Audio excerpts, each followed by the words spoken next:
Endoscopic lumbar లామినోఫోరామినోటమీ అనేది నరాల ఒత్తిడిని తొలగించేందుకు ఉపయోగించే చిన్న కట్తో కూడిన శస్త్రచికిత్స. ఇది ప్రధానంగా lumbar spinal stenosis, foraminal stenosis, disc herniation వంటి సమస్యలకు సమర్థమైన పరిష్కారం అందిస్తుంది. చికిత్స విధానం: ఎండోస్కోపిక్ లంబార్ లామినోఫోరామినోటమీలో చిన్న రంధ్రం ద్వారా ఎండోస్కోప్ ప్రవేశపెట్టి లామినా మరియు ఫోరామెన్ భాగాన్ని తొలగించి నరాల ఒత్తిడిని తగ్గిస్తారు.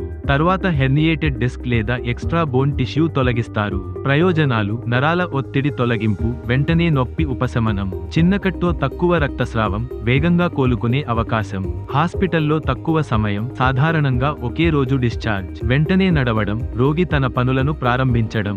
ఎవరికి ఇది అవసరం? లంబార్ స్టెనోసిస్, డిస్క్ హెర్నియేషన్, నరాల ఒత్తిడి వల్ల నడుము, కాళ్ల నొప్పి ఉన్నవారు, మెడిసిన్, ఫిజియోథెరపీ పనిచేయని స్థితిలో ఉన్నవారు, సర్జరీ తర్వాత తక్కువ కోలుకునే సమయం కోరుకునేవారు. ఈ శస్త్రచికిత్స 1 నుండి 2 గంటల సమయం తీసుకుంటుంది.